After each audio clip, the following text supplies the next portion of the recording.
நமஸ்காரம். 1000 நாமங்கள் 1000 கதைகள் 328வது திருநாமம் பிரதிஷ்டிதாய நமக. காஞ்சி பெரியவர் கும்பகோணம் காவிரி கரையில் உள்ள ஸ்ரீ சங்கர மடத்தில் முகாம் இட்டிருந்த சமயம் காவிரிக்கு அக்கறையில் இருந்த ஒரு பக்தர் தினமும் பெரியவரின் பூஜைக்காக பூக்கள் கொண்டு வந்து சமர்ப்பிப்பது வழக்கம். ஆனால் பூ கொடுக்கும் பக்தர் நாம் கொண்டு வந்து பூக்களை கொடுப்பதால் தான் இந்த மடத்தில் பூஜையே நடக்கிறது என்று மனதில் எண்ணிக்கொண்டு அந்த கர்வத்தோடு பூ கொடுப்பதை கவனித்தார் காஞ்சி பெரியவர். மறுநாள் அந்த பக்தர் பூ கொண்டு வந்த போது அவரை அழைத்து, பெரியவர், நீ காவிரிக்கு அக்கறையில் இருந்து தானே பூ கொண்டு வருகிறாய்? வரும் வழியில் காவிரி நதியை கடந்து வருகிறாய் அல்லவா?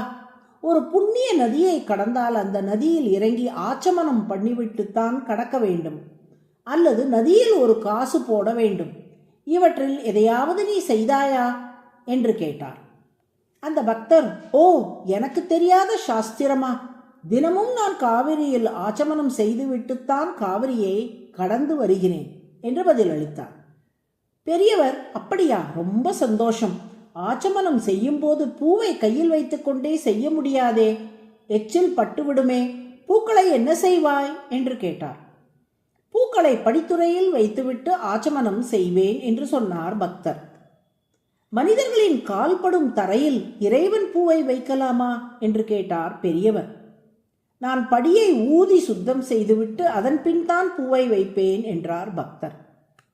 அப்படியானால் இது எச்சில் பூ, இதை பூஜைக்கு பயன்படுத்த முடியாது என்று சொல்லி பூக்களை திரும்ப கொடுத்து விட்டார். கர்வத்துடன் வந்த பக்தரின் முகம் வாடியதை கண்ட பெரியவர், இதோ பார், காவிரி என்பது புண்ணிய நதி. புண்ணிய நதியின் படித்துறை தூய்மையானது. எனவே அங்கு பூவை வைத்தாலும் தோஷமில்லை. நீ வாயால் ஊதி படித்துறையை சுத்தம் செய்வதாக எண்ணுவது தான் தவறு என்று விளக்கம் அளித்தார்.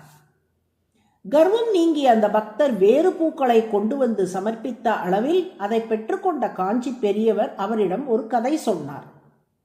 ஓர் ஊரில் ஒரு பாடகர் பெருமாள் கோவிலில் இனிய பாடல்கள் பாடி வந்தார்.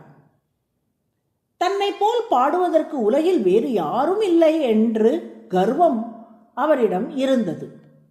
அவர் மெய்மறந்து பெருமாளை பற்றி பாடும்போது சில நேரங்களில் பெருமாள் நாட்டியமே ஆடுவார். இந்நிலையில் ஒரு நாள் அந்த பாடகர் பெருமாளிடம், எனக்கு முக்தி கொடு என்று வேண்டினார். அதற்கு பெருமாள், நீ ஆணவத்தை விட்டுவிட்டு என்னிடம் சரணாகதி செய்தால் நான் முக்தி அளிப்பேன்.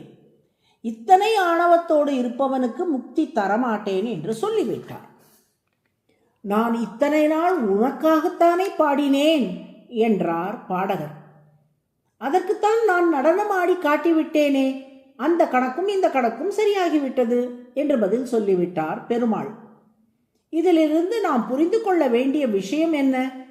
நாம் புதிதாக பூக்கள் கொடுத்தோ பாட்டு பாடியோ பூஜை செய்தோ இறைவனுக்கு பெருமை உண்டாக வேண்டிய தேவையே இல்லை. இறைவன் என்றென்றும் எல்லையில்லாத மேன்மையோடு தான் இருக்கிறார். பக்தர்களான நமது கடமை இறைவனுக்கு தொண்டாற்றுதல் என்பதால் நாம் தொண்டுகள் புரிகிறோமே ஒழிய இவற்றால் அவருக்கு புதிய பெருமைகள் வரப்போவதில்லை.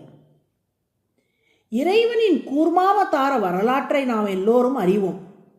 மந்தர மலையையே தன் முதுகில் கூர்மமூர்த்தி தாங்கினாரே, அந்த கூர்மமூர்த்தியை யார் தாங்கினார்கள்? இன்னொருவர் அவரை தாங்க வேண்டிய தேவை இல்லாதபடி தன்னில் தானே நிலை பெற்றிருக்கிறார் திருமால்.